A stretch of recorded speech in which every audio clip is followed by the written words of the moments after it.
बोला कि हमने आर्मी एसेट्स को डिस्ट्रॉय नहीं करा, ऑफिशियली तो यही हाँ, मैं यही कह रहा हूं ना, अगर ये कार्रवाई इधर रुक गई तो उनका जो ये तस्वीरें पाकिस्तान से आ रही हैं, जरा सुन लेते हैं। माफ करिए। एक ड्रोन आया और सीधा वो उसकी थोड़ी सी हाइट ऊपर थी।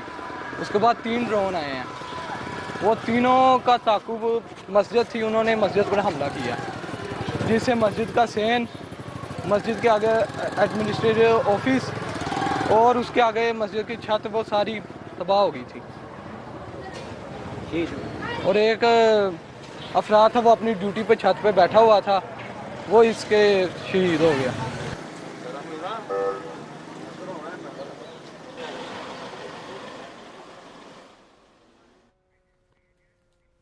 और ब्रिगेडियर संदीप थापर इस वक्त हमारे साथ हैं, साथ ही जे सिंह मेरे साथ हैं, कमोडोर जे सिंह मेरे साथ हैं। लेकिन पहले ब्रिगेडियर संदीप, मैं आपसे समझना चाहूंगा, जो प्रेस कॉन्फ्रेंस की गई जिसमें आर्मी की तरफ से, सेना की तरफ से, भारत की तरफ से क्लियर किया गया कि भारत ने बहुत ही प्रिसीजन के साथ टारगेटेड अटैक्स किए, सिविलियंस को टारगेट नहीं किया। ये तस्वीरें भी हम इस वक्त स्क्रीन पर चला रहे हैं। खौफ हो रहा है, खौफ ही बहुत था।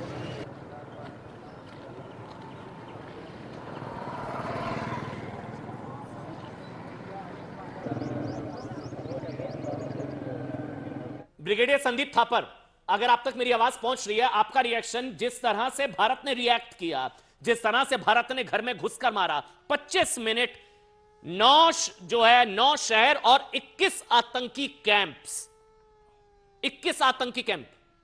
ब्रिगेडियर संदीप। अमन, पहले तो मुझे बड़ी खुशी हो रही है कुछ पुराने दोस्त ऑन एयर देख के, अमन, कर्नल राठौर और कर्नल दानवीर। तो मैं इसको थोड़ा सा, मेरे को टाइम देना पड़ेगा आपको।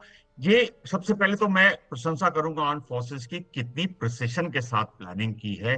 देखिए 22 को ये हुआ, 23 को प्रधानमंत्री ने सीसीएस बुलाई, तीनों चीफ बुलाए, अपना माइंड दिया होगा, एम दिया होगा कि मुझे ये इफेक्ट चाहिए। उसके बाद अभी 6 तारीख को लॉन्च हुआ है रात को कल, तो 5 तारीख तक डिटेल्स फाइनलाइज हो गई होंगी। तो ये 10-12 दिन में एनआईए, रॉ, आईबी, मिलिट्री इंटेलिजेंस, डीआईए, इन सब से इंटेलिजेंस गैदरिंग, फिर इतने सारे एलिमेंट्स को मैच करना, कोऑपरेट करना, मिसाइल्स, एयरफोर्स, आर्टिलरी, आपके ड्रोन्स, ये सब एलिमेंट्स को इकट्ठे करना बगैर इंटेलिजेंस गवाए, बगैर कुछ लीक किए, किसी को पता ना चले। और विभिन्न, मेरे हिसाब से भी और डिटेल आएंगी, 8-10 जगह से ये चीजें लॉन्च की होंगी। कितनी कोऑर्डिनेशन, बहुत फैंटास्टिक कोऑर्डिनेशन की है और बिल्कुल प्रिसिशन टारगेटिंग की है। जहां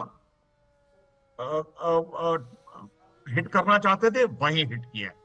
दूसरी बात, मुझे इस बात की खुशी है कि अनलाइक उड़ी और बालाकोट, जहां हमने सरप्राइज फैक्टर था, यहां प्रधानमंत्री ने पहले बोल दिया था कि हम टारगेट करेंगे। तो जिसे कहते हैं ना, हम कह के मारा है, हमने बता कि हम आपको रोकेंगे और हमने किया है। तो ये इससे कन्वे होता है कि अच्छा, मैं पाकिस्तान आपसे पूछ रहा हूं कि डैमेज कितना बड़ा है आपके अकॉर्डिंगली, डैमेज कितना बड़ा होगा और कितने आतंकी मारे गए होंगे? एक एस्टिमेट है, कोई कह रहा है 100, कोई कह रहा है 200, कोई कह रहा है ये नंबर 350 क्रॉस कर जाएगा। What is your estimate? देखिए मैं I won't venture a guess, because ये अभी डैमेज जो हुआ है 1-2 दिन में आएगा। ऑफकोर्स पाकिस्तान तो छुपाएगा, झूठ बोलेगा, लेकिन कहीं ना कहीं से आ जाएगा। आज के सोशल मीडिया के दस्ते में आप सिर्फ 48 घंटे दिए, पूरी डिटेल्स आ जाएंगी। लेकिन जिस प्रिसिशन से किया है, हमने इंटेलिजेंस गैदर की होगी, तो जरूर उसके अंदर लोग होंगे, वो डिस्ट्रॉय हुआ होगा। फिगर 100 हो सकती है, 200 हो सकती है, लेकिन इस टाइम कुछ टू पुट अ फिंगर मुश्किल होगा। लेकिन मैं सिर्फ आपसे गुजारिश करूंगा हिंदुस्तान से कि 2 दिन और रुके, पूरी डिटेल्स आ जाएंगी। हमने ऑलरेडी बता दिया है कि हमने क्या क्या टारगेट किया है। पाकिस्तान उसको चाहे भी तो छुपा नहीं सकता, क्योंकि ये सारे लोकेशंस सेंट्रल जगहों पे हैं। संदीप, लेकिन इसमें यह भी कहा जा रहा है कि शायद मसूद, जो अभी अमीश भी बता रहे हैं, जो जगह जगह रिपोर्ट्स आ रही है, मसूद अजहर के परिवार के काफी लोग मर गए हैं। ये ऐसी- मसूद अभी अजहर ये- कई अभी कई कई अनकंफर्म रिपोर्ट्स Unconfirmed हैं reports जिसको आ रही डिनाई हैं। नहीं किया जा रहा है। ओके, मसूद और अजहर के इसमें ये मसूद अजहर के परिवार हाफिज के लोगों अब्दुल की जान मलिक चले गए। और मुदस्सिर, ये दो आतंकवादियों की कंफर्मेशन भी आ रही है। दो आतंकवादियों की चीथड़े उड़ चुके हैं, वो कंफर्मेशन आ रही है। ये तो अभी दो हैं, कितने आतंकवादी तला मरे? सईद का अभी तक पता नहीं लग पा रहा, जो कि बड़ी खबर है। तला सईद, हाफिज सईद का जो बेटा है, उसका पता नहीं लग पा रहा वो कहां है अभी तक, लेकिन कुछ डैमेज हुआ है जैसा बार बार खबर आ रही है। ये मसूद अजहर के बारे में भी खबर आ रही है कि उसकी फैमिली और उनका तो पूरा आतंकी एस्टैब्लिशमेंट था, वो पूरी तरह से डैमेज हो गया है। ऐसी अनकंफर्म रिपोर्ट्स आ रही हैं अभी। देखिए, जिस तरीके की स्ट्राइक हुई है तो एक सीधा संदेश जाता है कि लश्कर तैयबा, जैश ए मोहम्मद और हिजबुल मुजाहिदीन, इनको हमने टारगेट किया है। हम यहाँ पर यह बात ना करें कि हमने कितने मारे, लेकिन ये देखिए कि हमने कितना बड़ा संदेश भेजा है, और ये चीज देखें कि हमने दुनिया के ऊपर कितना बड़ा एहसान किया है। ये तीनों तंजीमें जो हैं, लश्कर तैयबा, जैश ए मोहम्मद, हिजबुल मुजाहिदीन, ये पूरी दुनिया में टेरर के लिए बदनाम है। और यहाँ पर जिन जगहों को हमने टारगेट किया है, पूरी दुनिया के बड़े बड़े आतंकी हमलों का प्लान यही बना था।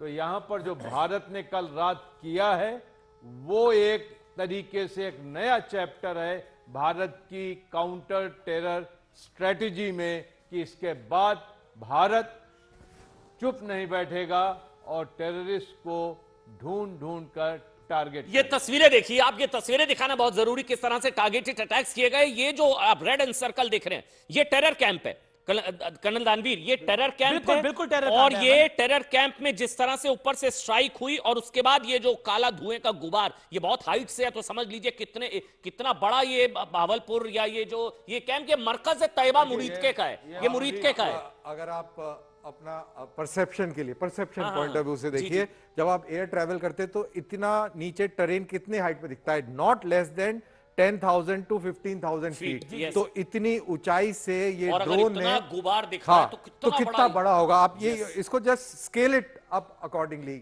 आप अंदाजा लगाइए कि कितना जबरदस्त होगा। अच्छा, और आपके सोर्सेज क्या कह रहे हैं कि मसूद अजहर को डैमेज हुआ है? जिस तरह की रिपोर्ट्स आ रही हैं, अनकंफर्म्ड रिपोर्ट्स आ रही हैं, उनकी फैमिली, उसकी अब फैमिली, इस तरीके के तो काफी इंफॉर्मेशन आ रही है, लेकिन क्या रियल है ये तो अभी मैं वेट एक करना चीज पड़ेगा। बताना चाहता हूं आपको। ये अच्छा हुआ कि उन्होंने बोला उनकी फैमिली को डैमेज हुआ, क्योंकि अजहर मसूद जो है बालाकोट स्ट्राइक में मारा गया है। और मैं कब से ये बोल रहा हूं, लेकिन कोई सुनने को तैयार नहीं है।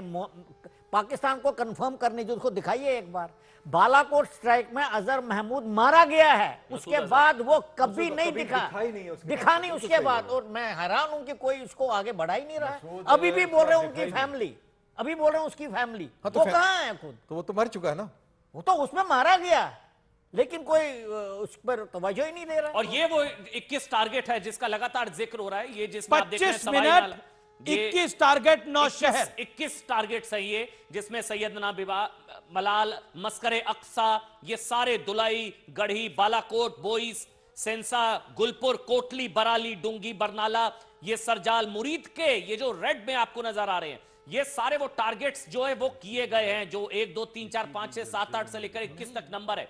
ये सारे नंबर 25 मिनट, 1:05 मिनट से लेकर 1:30 मिनट। लेकिन ये मसूद अजहर वाली बात बहुत इंपॉर्टेंट टिक्कू साहब कह रहे थे। तो टिक्कू साहब, मसूद अजहर बालाकोट एयर स्ट्राइक में मारा गया है, परिवार को बहुत बड़ी क्षति पहुंची है इस बारी। देखिए, मैं उस दिन क्या हुआ था जब बालाकोट स्ट्राइक हुई थी, आफ्टर ऑल बालाकोट स्ट्राइक ऐसे थोड़ी हुई थी, 9 दिन के बाद हुई थी, शायद 12 या 9 दिन के बाद हुई थी। तो जब पूरी इंटेलिजेंस हमारे पास थी कि वहां पर कम से कम 300 आतंकवादी हैं और मसूद अजहर भी है वहां पर, तभी हिट किया गया। उस दिन शाम को एक ही बार पाकिस्तान ने बोला, एक बार, कि मसूद अजहर बीमार है और उसको मिलिट्री हॉस्पिटल में भर्ती किया गया है। उस दिन के बाद अजहर मसूद कभी दिखाई नहीं दिया। एक बार आपको हफीज सईद तो रोज दिखाई देता, हर दूसरे दिन दिखाई, हालांकि वो 36 साल की कैद में है,